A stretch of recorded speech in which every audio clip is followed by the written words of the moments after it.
Hola a todos, ¿cómo están?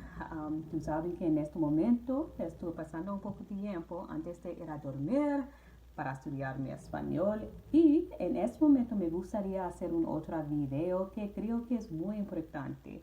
I would like to share a couple of things that I learned along the way that I think that a lot of people struggle with when they are learning a language, and that thing is confidence.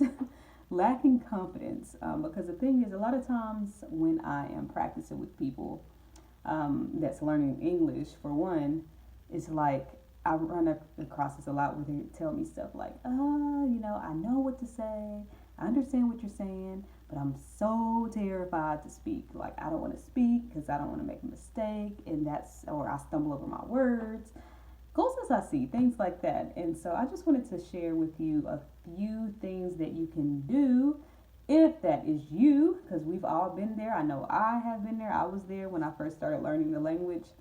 But there's some things that you have to do in order to push yourself past your comfort zone. Pushing yourself past your comfort zone is the only way that you're going to grow. It's the only way you're going to learn. And that's with anything in life, with learning a language, with trying to progress in your career. You have to get in a spot where you are uncomfortable in order to progress in whatever goal it is that you're trying to achieve.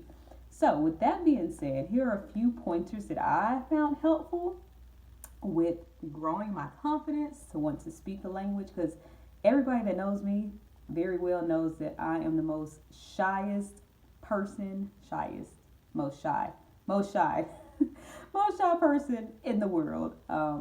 I used to not like speaking in large groups, speaking with strangers, but that's something as I got older, I kind of grew out of. And one thing that helped me grow out of it a lot is learning another language, learning more about new people that I've never met or I've never known before. So here's a few things that work for me that I want to share just in case you might think that this might be helpful for you. One thing that you can do, and I've mentioned this application many, many, many times in other videos, but HelloTalk. HelloTalk, and there's other applications like HelloTalk as well, but HelloTalk is sort of like, it has like a platform, sort of like a Facebook. And what it is it's a language exchange community where you meet people that's learning English, that speak Spanish. They can help you with your Spanish while you help them with their English. You can write them messages, or if you want to step outside that comfort zone, you can send voice notes, which helps a lot.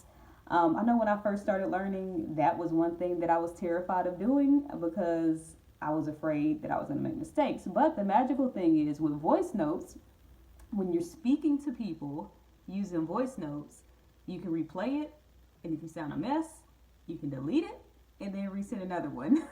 So that's why it's good practice, and also that repetition. So if you are making a mistake and you feel like you do want to re-record the message before you send it, you're making that vocabulary stick. Only thing with voice notes is that's a little bit that can hold you back a little bit is when you are having a natural conversation with someone in person, you don't have the opportunity to pause, delete what you said, and re-record it again, right? So it's kind of important too. That's a good place to start, but as you progress and build confidence with voice notes, you can move up to making phone calls with people, and you can do that as well in HelloTalk. So practice with voice notes. That's very encouraging. Yes, texting helps you to learn more vocabulary, but at the same time, the ultimate goal at the end is to be able to speak with fluency. So to help you build your confidence a little more, voice notes is a wonderful thing to do.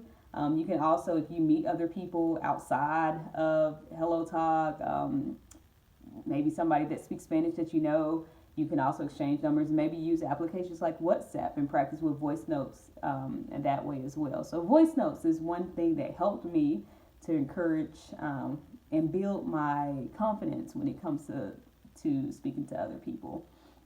Something else that helped me a lot as well is what I'm doing now, making videos. And let me tell you, it wasn't the easiest thing to do when I first did it. Because like I said, I am a very shy, conserved person.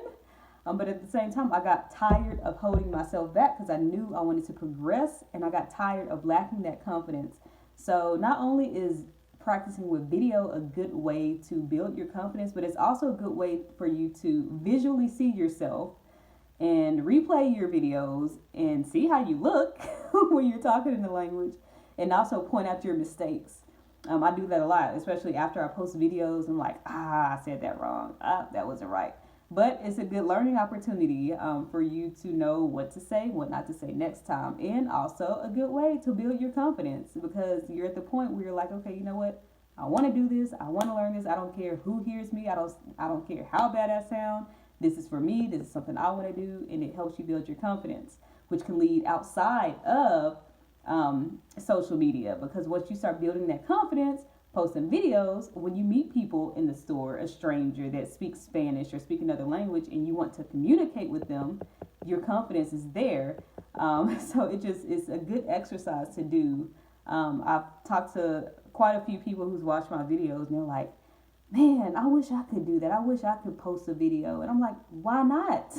Why not? Just go for it. If you make a mistake, it's okay. You're not doing this for anybody else. You're doing it for yourself. So posting videos is a wonderful way to build confidence. Something else that you can do that I actually did when we moved here to South Carolina. Whoops, battery's low. Okay. Once we moved here to South Carolina, going from Arizona, there's tons of people. Muchas personas que hablan español. Lots of people that speak Spanish. And then moving to South Carolina, you're like, okay, where is everybody at?